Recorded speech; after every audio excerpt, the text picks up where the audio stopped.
I've discovered over the last 8 years that being a step-parent isn't easy.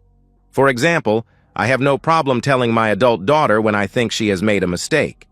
As her father, I have both the right and the obligation to do so. But I hesitate to do the same with my stepchildren. And as far as my step-grandchildren go, I am very careful when I correct them for doing something I think is inappropriate. I walk a very fine line, and it is sometimes uncomfortable. So when it came to my attention that my stepdaughter-in-law might be cheating on her husband, I was in a quandary. My name is Patrick, Pat Hansen. My wife, Jenny, and I have been married for 8 years. It is a second marriage for both of us. Our relationship, however, goes back over 30 years. We dated for a few months in high school before going our separate ways. We got back together 10 years ago. I had been married for 18 years when my wife and I separated.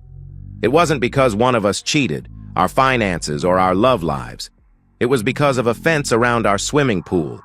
Well, in all honesty, the disagreement about the fence was just the last straw in a huge bale of straw.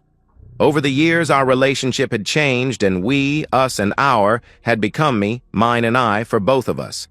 So we decided to call it quits. Our daughter handled the divorce as well as could be expected and accepted, having 2 houses which gradually became 2 homes. She likes her stepfather and treats him with respect and affection, likewise with my wife, her stepmother. Jenny's son and daughter feel the same about me. At least I think they do. My daughter once asked Jenny why we quit dating in high school. Because I wouldn't put out and Nancy did. My daughter absolutely howled. My first wife and I were separated, and the divorce was still a few weeks away. I was online looking for one thing, and something completely unrelated to my original search appeared and reminded me of the Jenny I knew so long ago. So I typed her name. I didn't know her married name, or even if she was married, so I typed her maiden name. Up popped her name with her husband's obituary. The obituary even had her telephone number in it, which I thought was unusual, so I called her, and the rest, as they say, is history. I am the director of safety for a large trucking company. We moved to New Orleans 5 years ago to take the job. My work is difficult, but fortunately keeps me close to home. Jenny spends her time sitting on several boards for charities around the area. We are not wealthy by any stretch of the imagination, but we can do just about anything we want to do. Her late husband's investments helped see to that. My daughter is single and lives in Cincinnati, Ohio, where she and her mother own a relatively successful gift shop. Jenny's daughter lives in Estes Park, Colorado, with her husband, who is a park ranger, and their 2 children. Her son, Tyson, Ty for short, lives with his wife of 5 years in Memphis, where he is a manager for a package delivery service. Ty's wife, Lauren, is a dental assistant and works for one of the area's most popular dentists. They have a 4-year-old daughter named Madge. Jenny and I don't get to see our children nearly often enough, maybe once or twice a year for a few days. In the past couple of years, we have seen Ty, Lauren, and Madge more often than that. It is about a 6-hour drive from Memphis, and he seems to have lots of 3-day weekends, so they drive down every few months. Mardi Gras is a good time for them to come, and Madge loves to yell, "Throw me something, mister," while watching the parades. She has enough beads to buy Manhattan Island all over again. But for the last year or so, only Ty and Madge made the trip. Lauren always seemed too busy. It was the same thing last summer. Jenny and I took all of the children on a cruise. Everyone made it but Lauren. She couldn't get off work, said Ty. Another time, Jenny and I were to meet them, as well as my daughter in New York City. But Lauren, again, was unable to be there.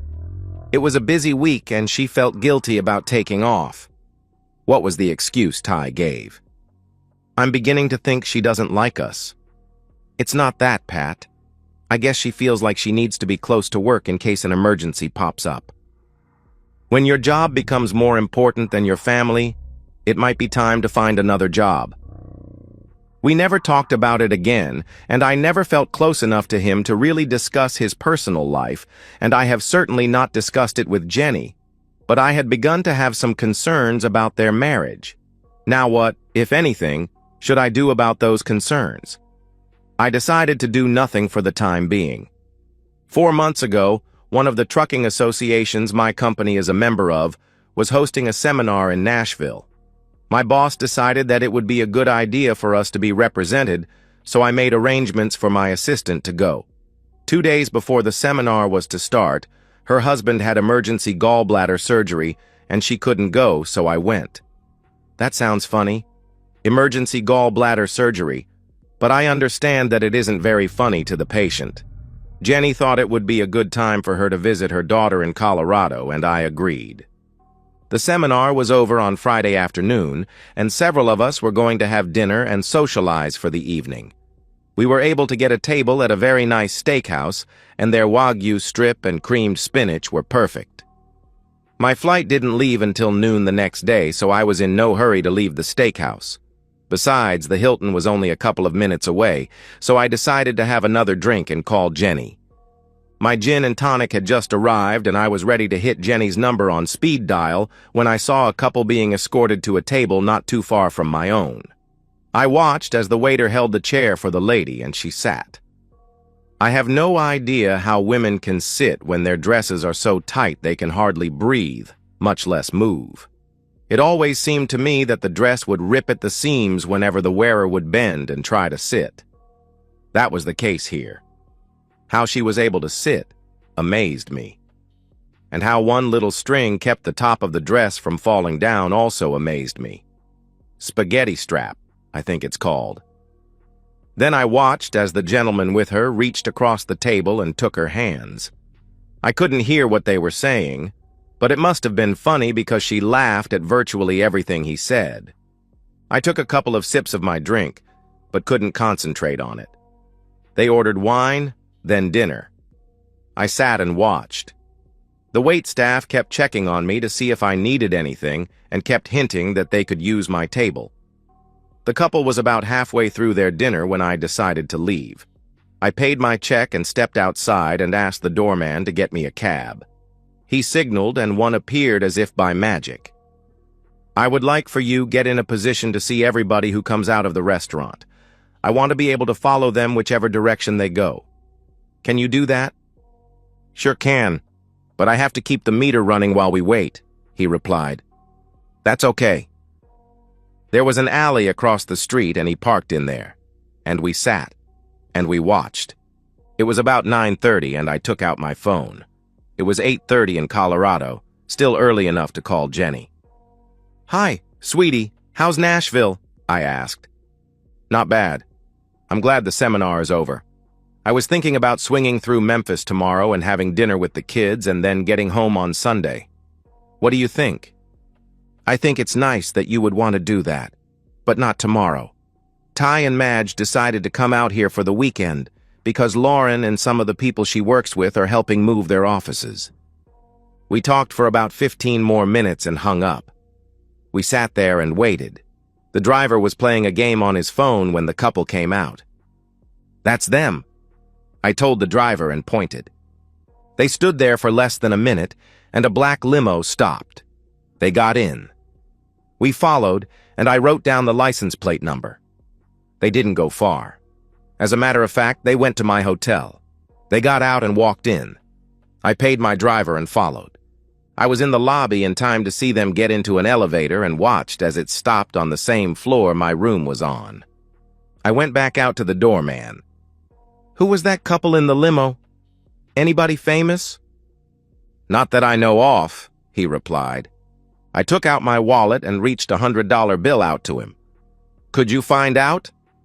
Not for that, I can't, he said, indicating the bill.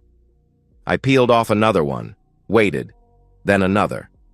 I started to put all of them back in my wallet, and he reached for them. Be right back, he answered.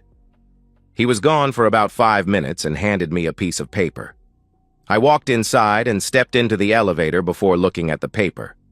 Mr. and Mrs. Dominic LaFazzo, room 912. I stepped off the elevator. Room 912 was to the left. I turned right to 936, which was my room.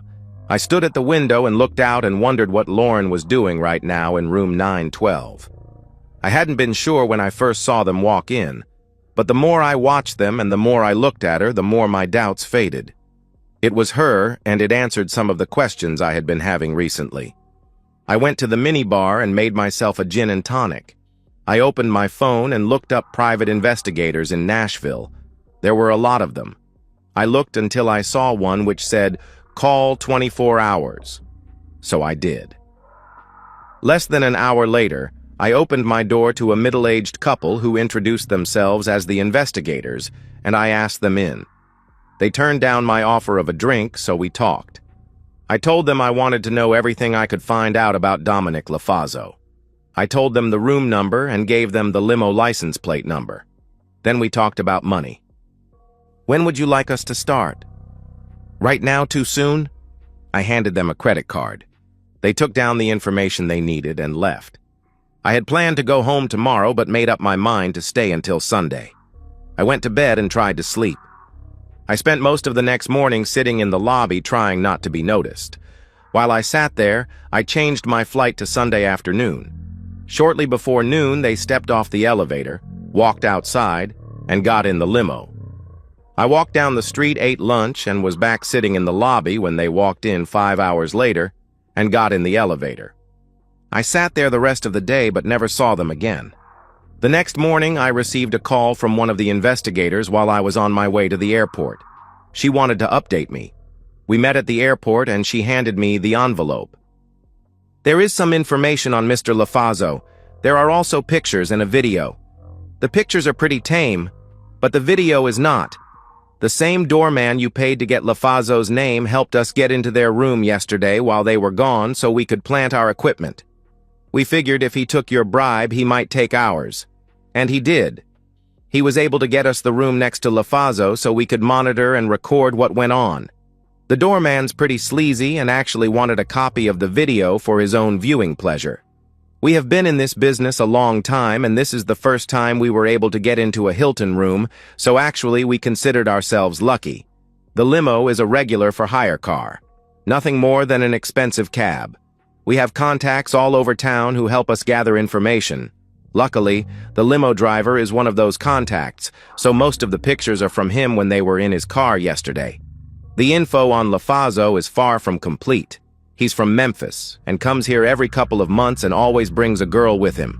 The girl he has this weekend has been with him a couple of other times. We will get information on her and get it to you. Don't bother about her. I would, however, like for you to keep an eye on him. Stay with him the next time he comes to town and let me know, I replied. Will do. He always asks for the same driver, so that should be easy. We talked for a few more minutes before I had to get through security. I was a bit concerned about going through security with the video. I was hoping they wouldn't choose me for secondary screening and find an adult video on me. I resisted every urge to open the envelope, but I didn't want anybody looking over my shoulder. I was home by 6. 1 minute later, I opened the envelope. Apparently, there is a network of investigators who provide information to each other. When my investigators talked to their limo driver contact, they found out Lafazzo was from Memphis, so they called their contact there, who was only too happy to give them the lowdown on him. Dominic Lafazzo was a dentist, married with 4 children. He was well known as a philanderer but was very selective. He and 4 other men in Memphis were in a club, a Have Intimacy a Lot club. Their rules were simple: intimate early and intimate often. The women they had affairs with had to be married, so they would have as much to lose as the men if they were caught, and the men always had to have more than one woman. Not at the same time, but they always had to have more than one they could call on for intimacy. Lafazzo currently had at least 2 women he had affairs on a regular basis. He apparently took every opportunity to mess around, but preferred going to Nashville to do it. He used the excuses of dental seminars and fraternity brothers' golfing outings to explain being out of town so frequently. I took a short break. This guy pursued intimacy purely for pleasure. My first thought was that he was a slime ball. But then I thought, who doesn't have intimacy for pleasure? Humans are the only animals who do that, at least as far as we know. But he was married, and the women he had an affair with were married, and one of them was my stepdaughter-in-law. I picked up the pictures, some kissing in the back seat, an exposed chest, relatively tame, but still enough to start any normal husband for divorce court. Then I watched the video. It was after they came back to the hotel yesterday afternoon that the investigators had planted their equipment. They walked into the room. Lauren went to the window and opened the drapes as far as they would go. Then she turned on the radio to a country station. Jenny and I like country music and had often heard Ty and Lauren laugh at us for it. Neither of them liked it, so I was surprised when she started swaying to it. LaFazo had taken off his jacket and was sitting on the edge of the bed taking off his shoes. She knelt on her knees and helped him with his shoes. "Wanna love me now?" she asked. "I need a shower. After you dragging me all over town, I'm all sweaty." "Okay, I'll join you in a minute. I should call Ty." She sat in a chair by the desk. "Jesus Christ, you call him 6 times a day." "I have to keep him happy. And dumb," she replied. "Hi, sweetie. Sure, I'm fine. And you? How's Madge?" "Good. What am I doing?" "We have just finished eating. I had a hot dog. As a matter of fact, I still have the taste of it in my mouth." And so it went until LaFazo came out of the shower, still drying himself. He walked up to Lauren and abruptly placed himself in her mouth mid-sentence. She paused for a couple of seconds before turning her head and letting him slip out. "Sorry, sweetie, I can't get the taste of that hot dog out of my mouth. I really like it." They chatted for a couple more minutes before she said goodbye. LaFazo had been standing there while she talked to Ty. After she ended the call, she turned, looked up at him, smiled, and got ready for love. At one point, they were resting and decided they were hungry, so they called room service. "So are you going to give him a treat when he comes?" "I don't know. The last one liked it, didn't he?" she asked. "Hell yeah, he liked it. Who wouldn't? You opened the door not wearing anything." They discussed the pros and cons of her exposing herself to the delivery person. When the knock came, LaFazo went into the bathroom, partially closed the door, and peeked out as Lauren strolled over to the door. She winked at him and opened the door. The young man paid no attention to her as he put the tray down on the table and checked everything off his list, ensuring that what they ordered was there. He then walked to the door, opened it, and left. LaFazo came out of the bathroom and they looked at each other stunned, then started laughing. "Maybe it would have been more effective if you had done it," Lauren said as she gave him a gentle tug. The rest of the video was more of the same. At some point, I stopped looking at her as a beautiful woman and returned to see her as my stepson's wife, the mother of his daughter and the woman who talked to her husband on the phone while being with another man. She wasn't so attractive anymore. My phone rang. It was Jenny. "Hi. We just landed and I'll be home soon. Have you eaten?" "I'm not very hungry. I'll just have a peanut butter sandwich." "Sounds good to me. See you soon." I put everything back in the envelope and put it in my car. When Jenny and I have been away from each other, we like to just sit and be close for a while. That evening, we sat on the sofa and chatted about our respective weeks. There was a lull in our conversation. 2 times she started to say something but stopped herself. I didn't push her. Later in bed, we made love, slowly and gently like we usually do, and I was in love with my wife all over again. On Tuesday, I received a call from my Nashville investigators. "Mr. Hansen, we know you told us not to bother about the woman LaFazo was with in Nashville, but we have some information anyway. One of our investigators was watching Sunday morning as he and the woman left the hotel. He got in the limo, but she got in a car the valet had brought. We took her license plate number and checked it out. The car is registered to a Tyson Wagner in Memphis. He is married to Lauren Wagner. And get this, she works for LaFazo. We have been trying to figure out why they traveled separately and came to the conclusion that they just didn't want to take a chance on being seen." "Okay. Thank you for the update. I'm going to call your Memphis contact and ask him to keep an eye on both of them." "We've already talked to him. He has your name and number and will be in touch." The rest of the week was comparatively normal if you factor out the fact that I still felt that Jenny had something to tell me, but was hesitating. Finally, on Thursday evening, she opened up. We were in bed reading when she started. I think Ty and Lauren are having problems. Why do you think that? Did he say anything last weekend? I asked. Not directly. He did say that he had offered to help her and the office staff move, but she was quick to say that they wanted to do it themselves and that it would be a good opportunity for him to visit his sister. Is that all? I asked. It's just that she never wants to go anywhere with him and Madge. She keeps saying she wants to stay home. Nothing wrong with that, I replied. No, but remember 3 months ago when he and Madge came here? Lauren couldn't come because she was going to train a new employee, and her boss preferred the training be done over the weekend and not when patients were there. Well, the day before he drove down here, he had her car serviced and cleaned. The day after he got home, he noticed that one of her tires was low on air, so before he went to work, he took it to put air in the tire. While he was airing the tire, he noticed that the car was dirtier than it should have been after just having been washed, and there were a couple of fast food bags in it. The only time Lauren eats that junk is when they are traveling. So he looked at the mileage and compared it to the invoice from when he had it serviced, and it had gone over 500 miles.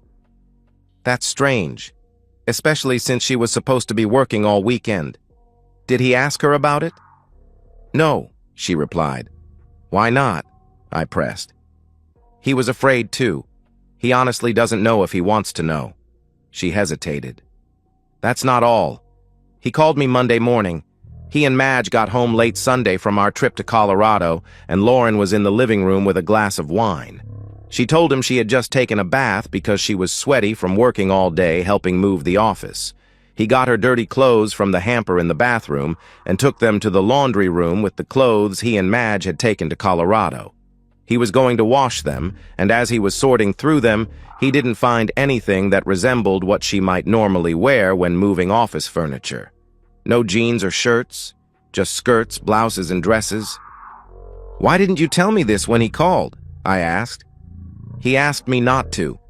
You had voiced concern about her not traveling with them before, and he didn't want to add fuel to the fire. Does he have any idea what might be going on and what he might do about it? I asked. No to both. Again, he's not sure he wants to know. Well, he has to do something. I was on the verge of telling her what I knew, but chose not to. After listening to Jenny, I decided to talk to Lauren personally and tell her what I knew, then see what happens. Jenny and I talked for a few more minutes before going to sleep. She and Ty talked several times over the next couple of weeks. He decided to give Lauren some time and see what would happen. Jenny told him not to give her too much time. I had also been talking to the Memphis investigators. Apparently, LaFazo had made another trip to Nashville with another woman. She was the wife of the mayor of one of the small towns around Memphis. The investigators in Nashville were able to get videos thanks to the Hilton doorman again. Apparently, he asked for a copy of that video as he had asked for Lauren's. He told the investigators that he would not cooperate anymore unless he received a copy of everything they made going forward. I also talked to my boss and told him that I would probably be taking a Friday off in the near future. From what Jenny told me, there was some progress on the Ty and Lauren front. Things seemed to be getting better.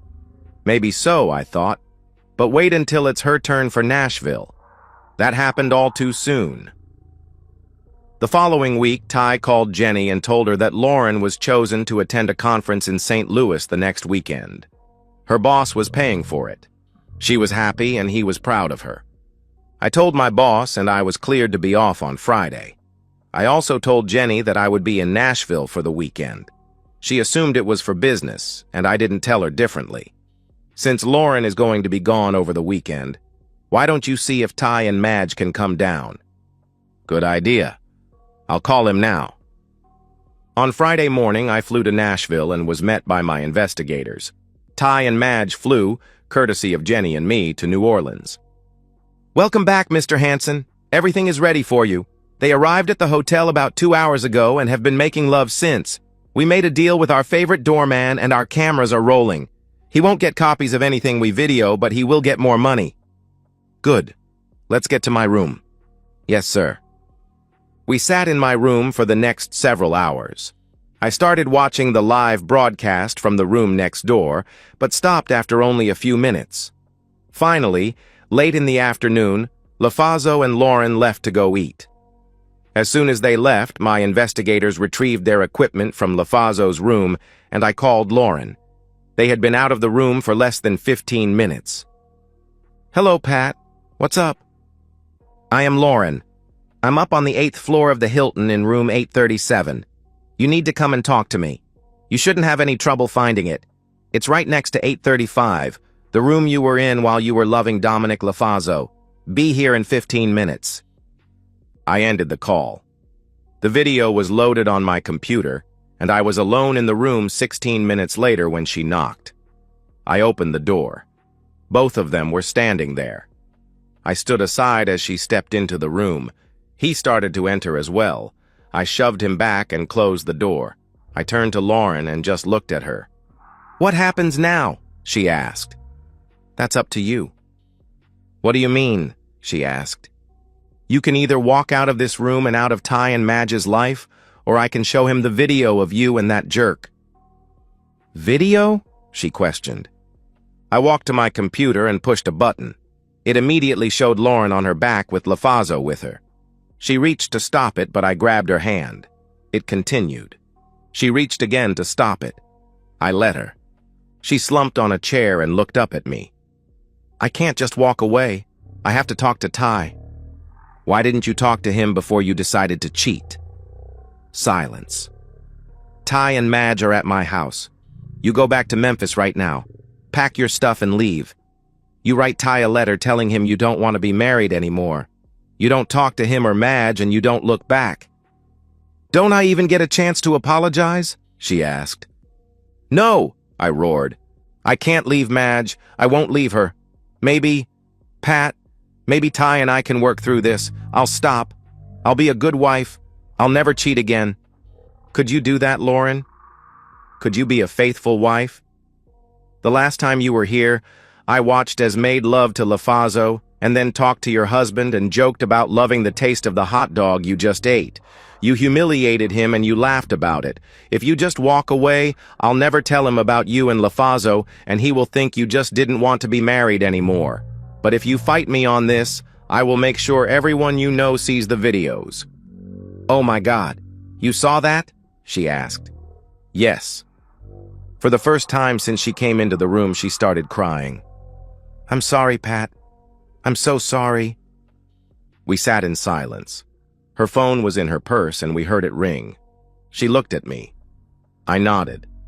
She opened the purse, took out her phone and spoke. "Go home, Dominic. It's over." The phone dropped back into her purse. "I'll do it, Pat, but I need money."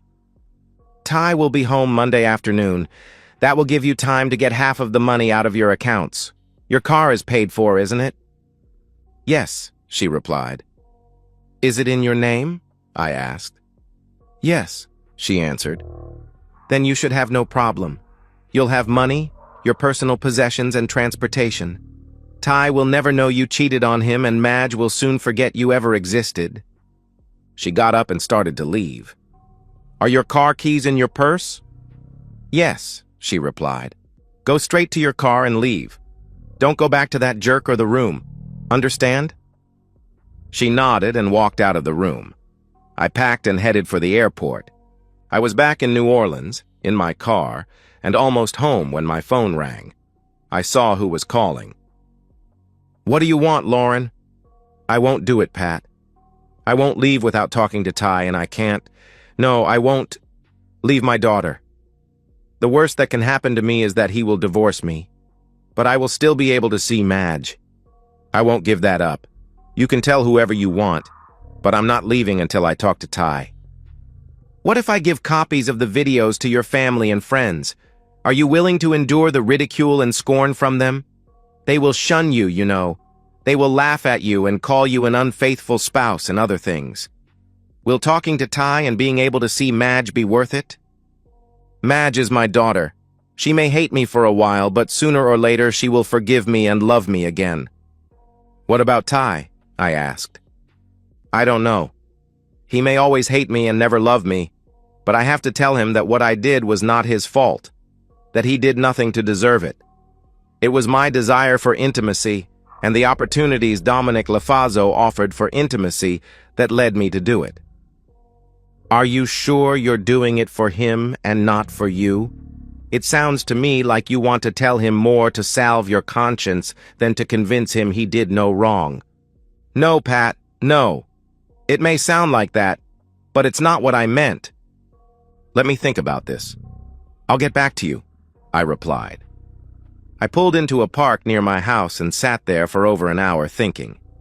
I called Lauren. Yes, Pat. You have 1 week, I answered. Jenny, Ty, and Madge were having grilled hot dogs when I walked out on the deck. Jenny and Madge hugged and kissed me. Ty shook my hand and offered me a hot dog.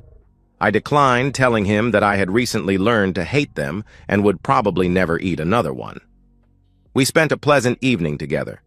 Jenny put Madge to bed and went herself. Ty and I had some port and chatted. After a couple of glasses, I heard, "Pat, may I ask you a personal question?" "Of course," I replied. "Why did you divorce your first wife?" The short answer is we just grew apart. During the first years of our marriage, we did everything together and wanted the same things, and we had our daughter, Barbara. Over the years, we just grew apart. I learned to like country music, for example, and she leaned toward classical. She wanted to go to the theater, and I wanted to watch television. I liked to work with wood, and she hated sawdust, and on and on and on. When we were first married, everything was, "We will do this," or "our vacation," and the two of us. But over the years, it became, "I want to do this," or "my vacation," or "I want to do it for me." One morning, we both woke up, shook hands, and parted as friends. We are still friends and talk often. We actually still love each other to a certain extent. She and your mother get along and are friendly to each other. Whenever we go to Cincinnati, we have dinner with her and her husband. Did either of you ever cheat? I never did, and as far as I know, she didn't either, I replied. What would you have done if she had? There it was. The opening. Lauren was going to be toast, and I was going to be the toaster. I was going to tell him that there was never any excuse for cheating, but for some reason, I didn't say that. I was not Ty, and what was right for me might not necessarily be right for him and Madge. He was going to have to make that decision, not me. What happens if he forgives her this time and down the road someone else gives her the opportunities she had with Lafazzo? Will she cheat again? Once a cheater, always a cheater. That's what I had always heard. I have no idea. I guess at first I would have wanted to kill her, or him, or both. But I think I would have wanted to know why. What did I do or didn't do to cause it? Had there been some way I could have prevented it? Any number of questions would need to be answered. Would you have forgiven her? Ah, the $64,000 question. I can't answer that. I can only say that if she had cheated, and if I had found out about it, and if I forgave her, I would never, and I mean never, mention it again, because once you forgive someone, you can never bring that particular incident or event up again. That doesn't mean you have to forget it. Remember what Santayana said, those who cannot remember the past are condemned to repeat it. We sat in silence and sipped port for another half hour. Finally, I said, "It's been a long day. I'm going to bed." We said goodnight. Ty and Madge left for home Monday morning. After they left, Jenny and I talked a little about our concerns for his marriage, but generally just enjoyed being near each other. On Tuesday evening, Jenny received a call from Ty. It seemed Lauren had confessed that she had been having an affair with her boss for the past year or so. She asked his forgiveness and promised to never do it again. She suggested they go to counseling and work to get past her cheating for the sake of their marriage and Madge. Ty told her to pack up and move out, and she did. He had no intention of tolerating her cheating. Jenny came and clung to me sobbing. He did the right thing, didn't he, Pat? I think so. Nobody should have to live with a cheater. We sat, talked, held hands, and hugged.